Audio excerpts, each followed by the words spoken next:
Good morning, good afternoon, good evening, everybody, wherever you are in the world. And speaking of wherever you are in the world, I'm surrounded by people who are literally across the planet from me. I'm Paul Elam with a Voice for Men. With me is Lucian Valsan coming to you from Romania. Say hi, Lucian. Hello, everyone. You guys know Lucian. He's always here making me stay up late at night to do this show. And we also have Anil Kumar, who is the AVFM News correspondent for India, and now the Hi. co-founder of AVFM India, which we're going to be talking a lot about tonight. Sorry, I stepped on Anil twice. I promise in a moment I'll get out of everybody's way and let you guys talk. And I also want to welcome Vivek, who is more or less the apparently the editor-in-chief of AVFM India. I was Hi just on the everyone. site today. Hi, say hi to everybody. Hi Um, everyone. and so we're going to talk about ABFM India and a lot of other things. But I want to start on a little bit different note. And these are a couple of questions that are directed for Anil and Vivek. There is a lot of confusion. I got to tell you, I've been in the men's movement and I've read articles on Indian law several times. And I got to admit that I'm still confused about what the core issues are. That I know that I've heard all sorts of tales about entire families being arrested over accusations and but what I'd like to do is take this opportunity to help us lowly Westerners who don't understand much to get our minds around, help us understand what are the problems that men are facing in terms of Indian law when it comes to marriage. Uh, Paul, I will just briefly say that the Indian legal system and the police system, the police, they have very less accountability. So the entire system is very slow and very corrupt. So that is one problem. Even though India is a democracy, uh, you cannot hold police to account. That is one part of the problem. But then the other part of the problem are the India's domestic violence laws, like the dowry law. The dowry law was enacted, way back in 1960, where they say that a husband and his family members must not demand any money from the would-be wife during the marriage, and if they demand any money from the wife or her family, then that is dowry, and then the guys can be imprisoned, the entire family can be imprisoned. Now, the problem with this kind of laws is that the feminists in 1960s and 70s, they created a huge rhetoric around it, and they basically made the lawmakers presume the accused as guilty until proven innocent.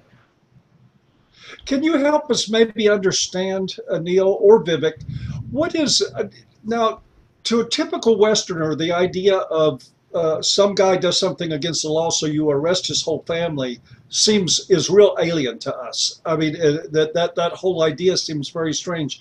Can you help us understand what the rationale is when they create a law like this? What are they thinking is the reason that justifies imprisoning an entire family? We won't even get into whether or not that he should or should not demand money, but what is the reasoning for arresting everybody? Paul, it is like imagine the Western societies or the say the European, Italian societies or the Spanish societies 100 years back or 150 years back when they used to remain in a big joint family. It's just like the family of Godfather. What you see in Godfather movie, there is a huge family in under the same roof, and there is an elderly person taking decisions for the whole family, right? So when there is a marriage, the family is big, and then there is an extended family. So a lot of people are involved. Now in India, such families still exist.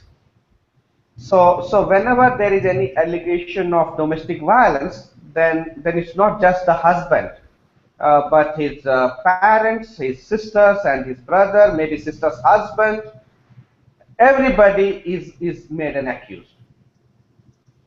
Okay, so the family takes responsibility whether he did it or not. Now, I guess that the next natural question I've got is that I know that, for instance, I saw a report not too long ago, maybe a year ago, where there was a an Indian Supreme Court official that was asking publicly that the false allegations stop. Um, and I've read other stories about this too. How big is that problem in India, where women are using the family law system there to punish the family of their husband? Well, I Uh, say it is epidemic. I think Vivek may be able to tell a bit more. Vivek? yeah, yeah. Paul, if you see on record, that too in lower courts, if you talk about allegations of dowry harassment and all, on record, the conviction rate is approximately very near to 25% in the lower courts, which means that 75% of the cases are either false, and this does not include any cases which go into compromise mode even before the trial starts. So that number must be certainly more than 75%. And when you come to the upper courts, there are studies which say that uh, the conviction rate is actually 3%.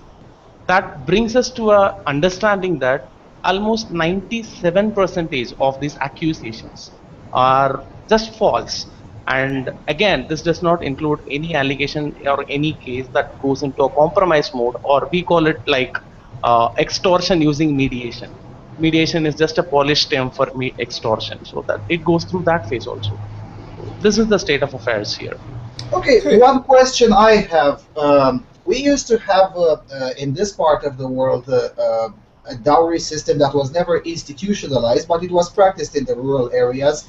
It stopped quite naturally throughout the end of the 19th century, but until it stopped, it was a portion when the modern country was founded and the system still existed for a couple of decades.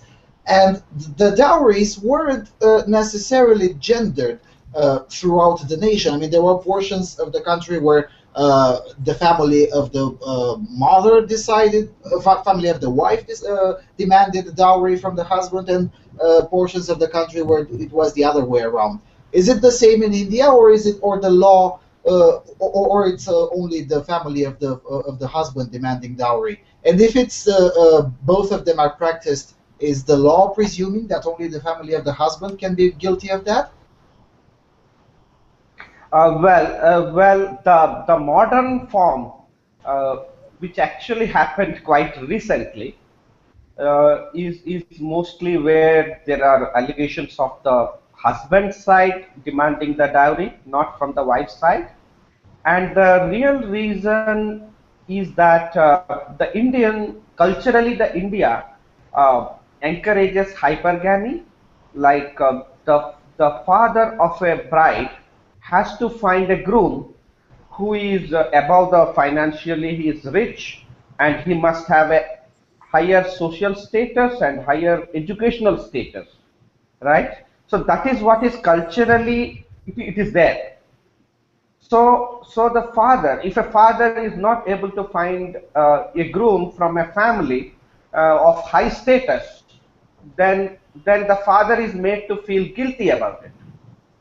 Okay. So in our popular culture, if a woman has a love marriage and she chooses to marry, say, a poor man, or somebody who earns very less money, then her family loses face, I because the have daughter had a choice of marrying a poor man. Hmm. I I've see. heard, I've read somewhere, and I don't know if it was true, but I believe that at least at one point that was actually institutionalized in Indian law, that it was illegal at one point. And you guys can tell me if it's true, but I read that it used to be illegal in India for a man to marry a woman from a more prominent and wealthy, affluent family. That he could not marry up; only women could marry up. Is that true? That it was legal, No, or no, no. We are not aware of such things. But I will give you the statistics adding to what Vivek said. Well, we have the statistics of the Indian Law Enforcement Agency or the Interior Ministry. So they publish the statistics, and we can see that about 500,000 guys in a year, or 500,000 families are potentially implicated or they're threatened of these allegations. And so that is a very significant number, 500,000 people across villages and small cities and big cities. So that number is very big, and actually the punishment for this offense, they basically say that you are subjecting the woman to cruelty. They use the word cruelty, not domestic violence.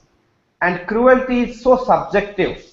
A woman, if her marriage is breaking, she will say that I am facing cruelty.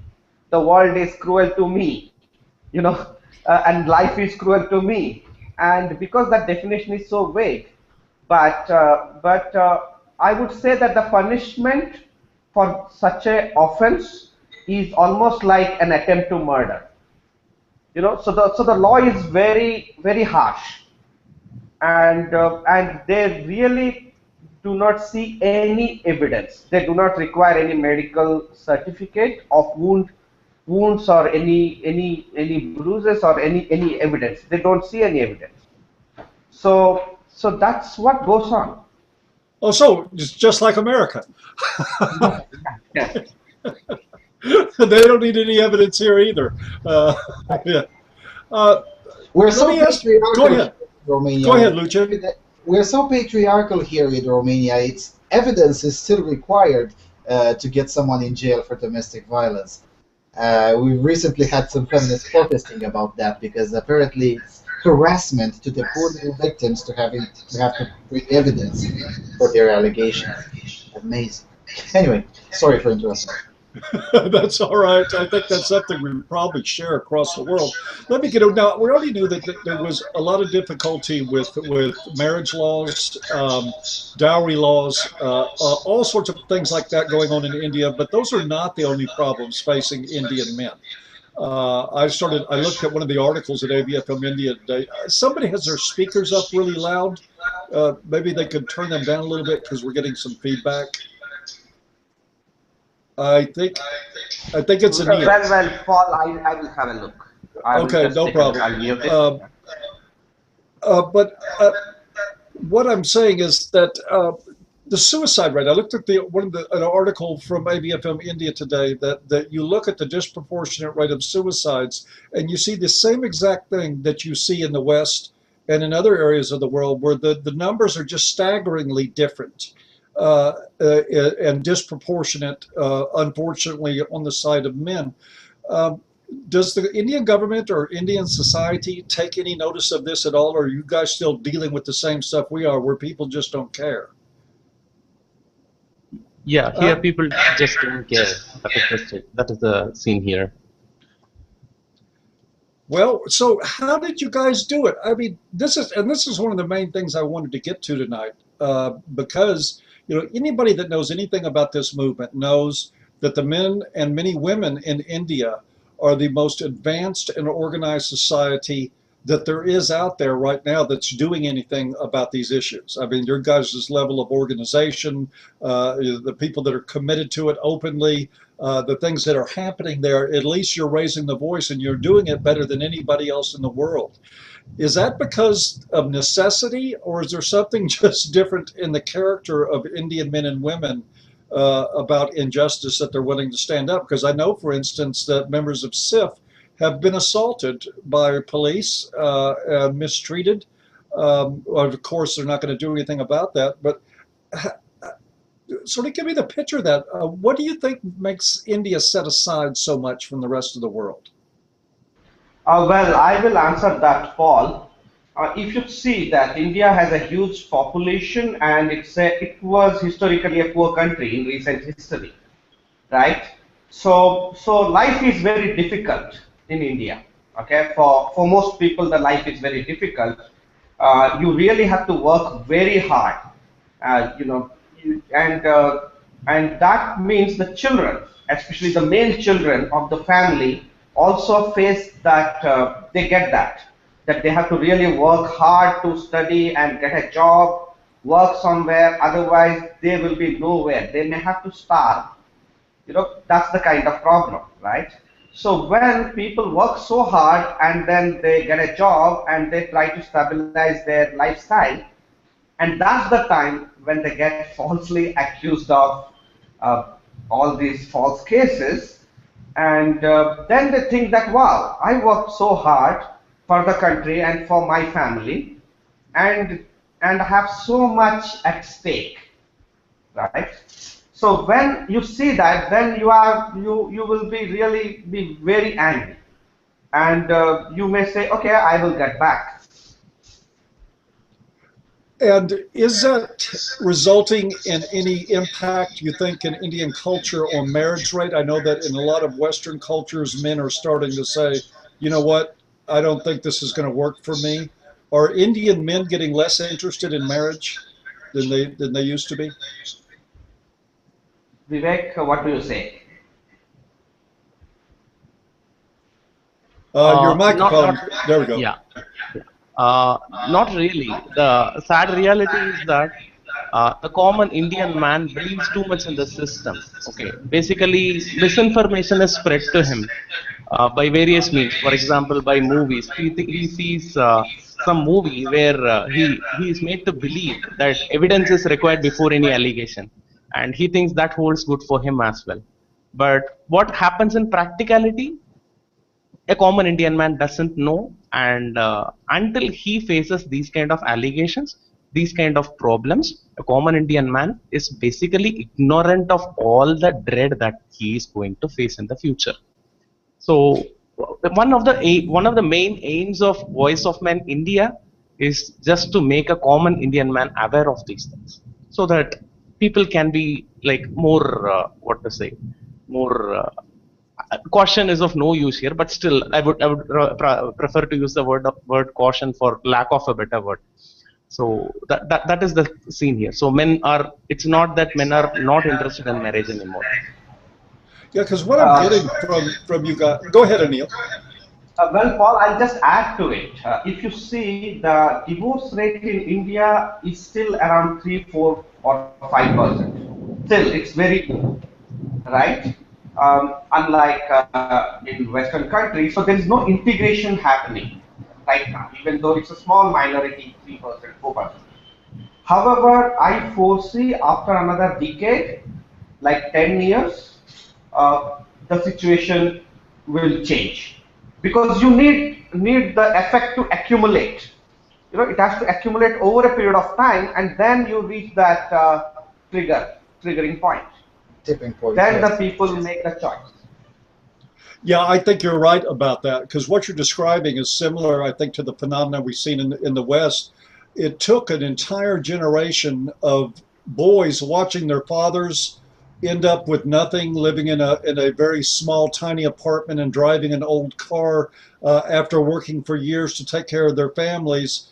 And when the boys in this country started watching that, they started saying, "I don't want to end up there." And they knew they had a real good chance to do it. So the number of men interested in marriage at all is just dropping, and that has some serious social implications, economically speaking, and in other ways down the road. Paul, I know let me that. add something. Sure. I think there's been more than one generation, at least in the United States, but also in many Western European countries. I don't know, such as Sweden or maybe Britain.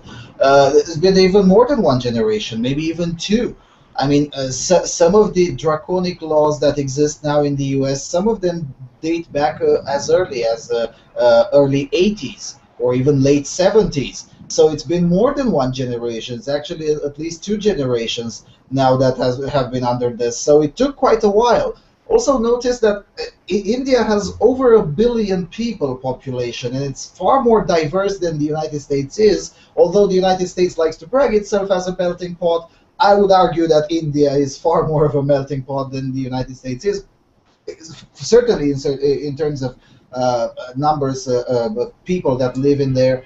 And so in the United States, what I want to say is that in the United States, or even in a European country, when 1 million men decide, you know what, we're not going to marry, it's going to be noticed far more in a country like Britain or Sweden, where the whole population is 9.5 million, than in a country like India, where in India, if 1 million men decide not to marry, it's hardly going to be noticed, at least at the first glance, because, you know, there's still another 500 million who will.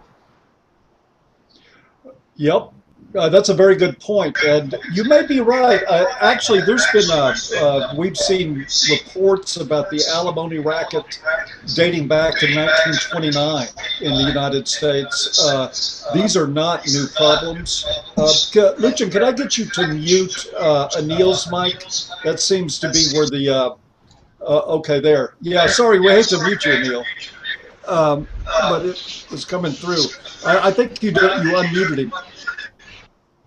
There we go. Hold that position. There's been these problems in the United States, and one of the things, I mean, like I said, going back, there was a man, and of course I'm drawing a blank on his name now, but he voluntarily spent 3 years in prison starting in 1929 to defy the system that paying alimony, because it was lifetime alimony. Once you, even if you were married for 3 months and she left you, you had to support her for the rest of her life. And he went to prison basically to protest this. And there's evidence of these things coming up. I think one of the things that may be making the difference is that governments, while they are more controlling in many ways than they ever have been before, they have less control over media and communications than they've ever had before. The governments, I think, are still struggling to know what to do with the internet, or because this is a problem for them now when they want to push and keep these draconian laws and to continue to arrest whole families. Well, a society with no computers, you could do that. A society where nearly everybody has a computer, or when 100 million people have computers and could communicate with each other and start organizing, then they have a problem. So maybe it's just that. And I think Lucian's points were very good about the number of people, the sheer numbers of people in India, that a phenomena will have to take on to a lot of people before a lot of attention is paid to it. Let me ask a couple of more questions. I have some in particular for Vivek because, oh, wait a minute, Anil's got his hand up. I will give you one point about marriage. There is a social and cultural perception about not getting married. Okay, so if you see in West, the religion often tells you to get married. If you don't get married, maybe you are, not that religious. Okay, whereas in India, if a male doesn't marry, sometimes he can be considered as a great man.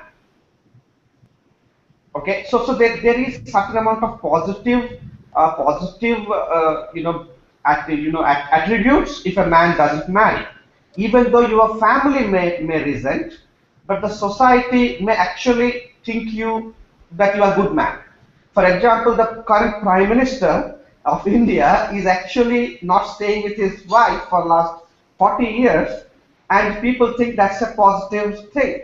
And we had the presidents in past who are not married, and a lot of politicians, both male and female, the governors of different states are not married, and so in a way we see that that may actually help men, once they break free and they choose not to marry, and in such a circumstance it can help them culturally. That's very fascinating. Now that's interesting. I mean, in other places such as Iran, for instance, it's almost like a crime not to get married. I mean, from what I've heard from Ali Mehrashpand over AVFM Farsi, young men over the age of 25 can get themselves beat up randomly by their peers, first and foremost, for if they dare to express publicly that they refuse to get married and whatnot. So that, I guess that's quite an exception in India, and I stand with Anil on this one. If this is true, then that then that is marriage strike might be able to might be possible to be sold far better than it was in the West. Yes, that sounds like a very open door for MGTOW to me, that you have the possibility of social reinforcement for being singular, which, let's face it, men in India are probably more imperiled by marriage than any other men on the planet. I mean, Yeah. from what I've seen, India is the last country I would take a wife in. There's just too much that can happen to you, can happen to your whole family. And if there's social reinforcement for men not marrying, then maybe that's something like I said, we've got the best activists in the world in India. Maybe that's something these guys will be working with in the future. Speaking of that, I want to get in. I got two things really important to cover before we run out of time. One is I want to give people some background from Anil on SIFF. This is a very important organization. It's been around for quite some time, actually. I was speaking back and forth years ago with Umachala, who was associated with that. I know she's out of the scene now. But if you could, Anil, give people some background on what SIFF is about, what got it started? Lucian?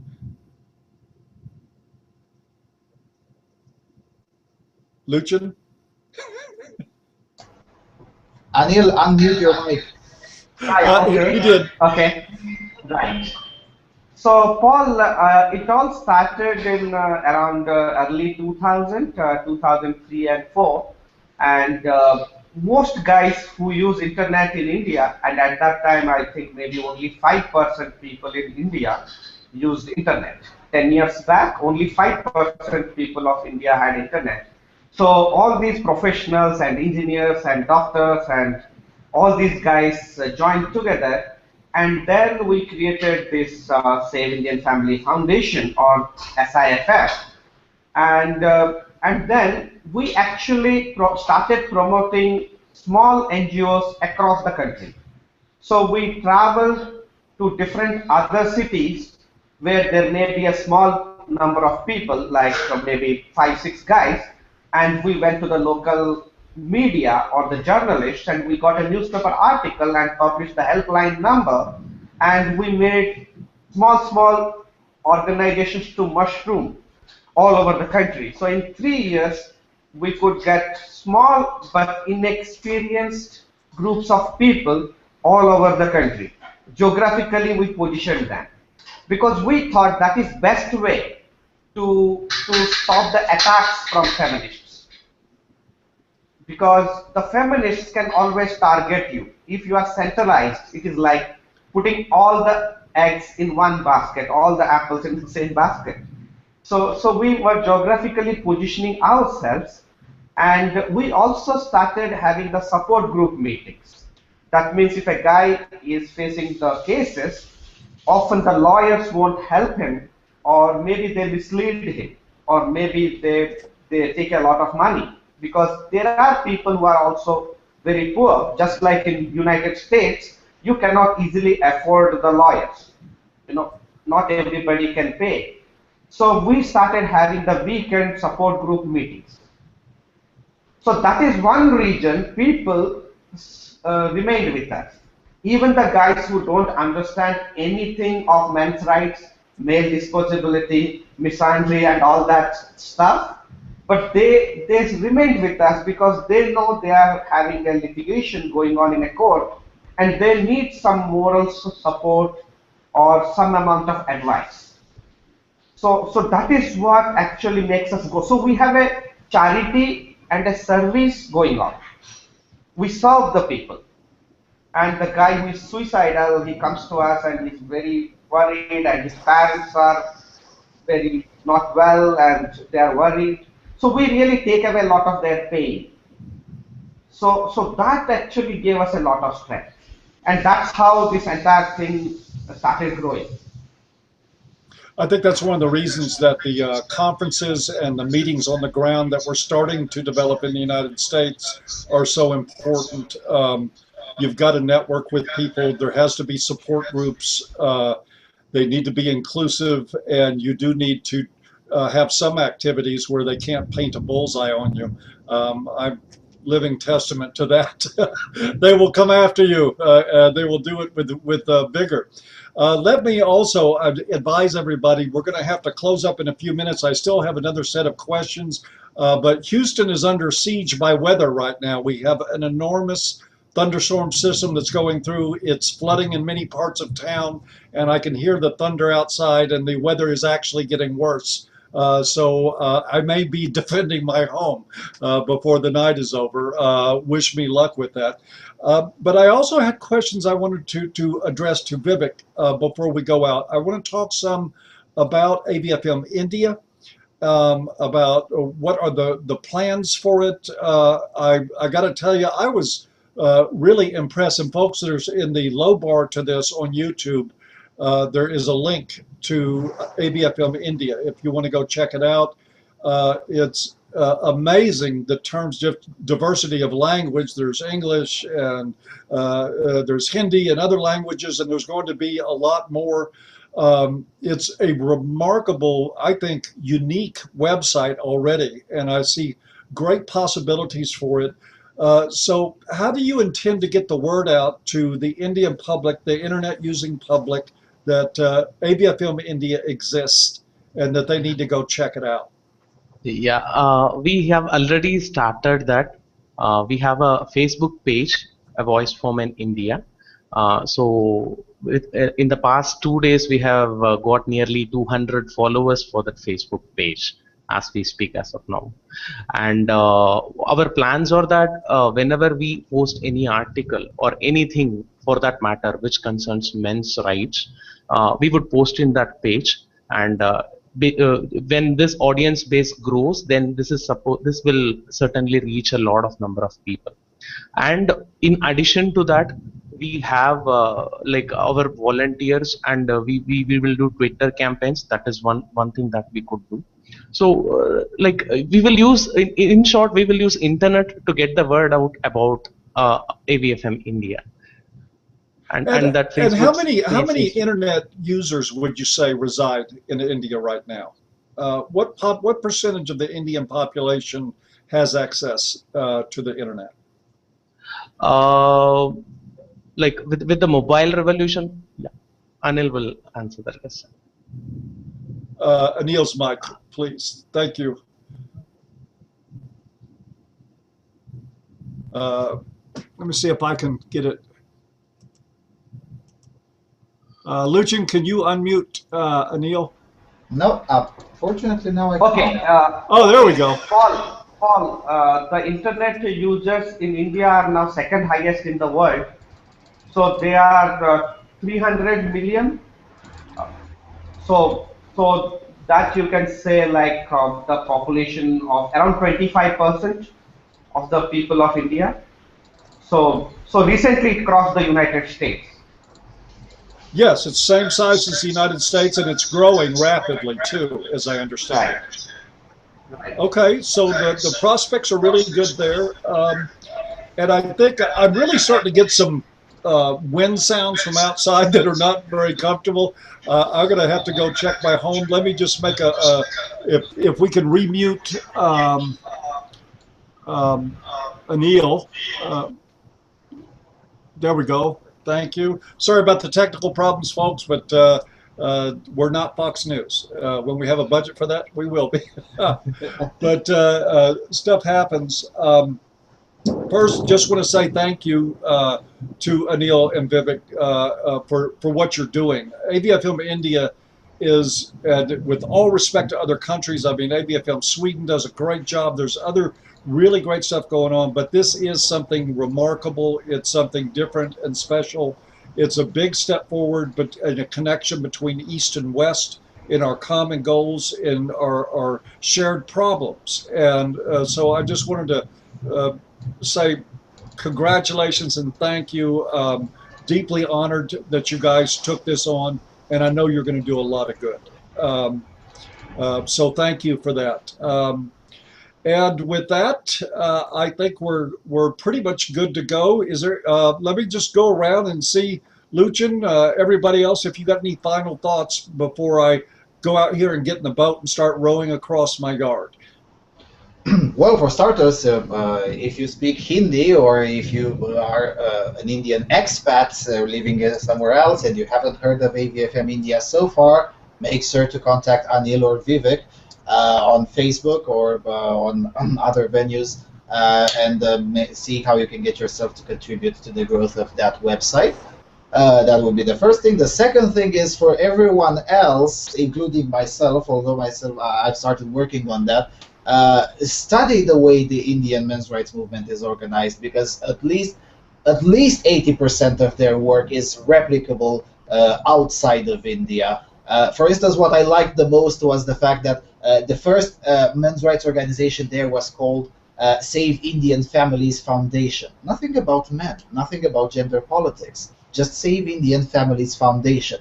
That is something that should be used more often, particularly in Europe, where having a big organization with men in title might not be such a good idea from a PR standpoint, not from an action standpoint. And I think it is a good idea to start using these kinds of tools ourselves as well. I mean, our philosophical opponents have been using them for ages, for 40, 50 years.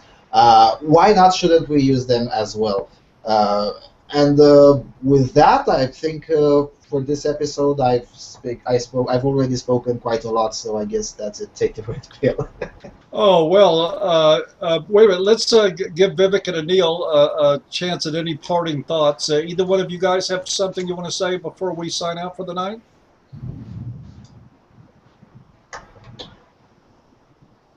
Well, we've got you muted, so you can't say anything. Okay. Well, Vivek, go ahead. Yeah, so looking forward to do a lot of good and exciting things from AVFM India. And as Anil mentioned in one of his Facebook posts, we just have to remember that we will not be nice. That's it from me. Thank you. Sounds fabulous. Well, Paul, actually, I'm really looking for rapid expansion. You know, in near future, most probably, we will also think of advertising in FM radio or maybe a couple of billboards, because in India, most probably, that is what we can afford to do. They may not be very, very costly. We may be having that financial capability to get in there, to advertise. Yeah, that's a very good point. I mean, in most of the in most places around the planet, advertising isn't really that expensive as it is in the West, in Western Europe and the United States. Even here, getting a billboard up is still significantly cheaper than it is in I don't know, France. Right. And So, And Paul has dropped. and with this, I would also like to acknowledge the efforts of the AVFM India editorial team and the authors who contributed articles to the magazine. There have been instances where people from editorial team have not even met each other, but still we were able to collaborate and bring such a piece of work, and we hope to do that again. Thanks for giving this wonderful opportunity. Internet has this capability. I mean, think about it this way: voiceformen.com, the main site, is maintained by people who haven't met each other. I mean, two of the admins are from Australia and never met anyone else from the editorial team. So yeah, I mean, internet has this kind of, the fact that they've never met each other, that doesn't change anything, and internet really has this capability. Well, given that Paul has dropped from the site, I guess all we can do is try to end it now. And let's see if I can do it without...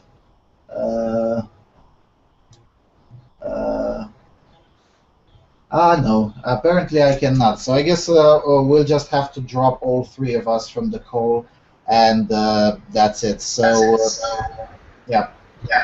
thanks, Lucian. Thanks. Yeah, Thank thanks, you. Lucian. Okay, see ya. Bye.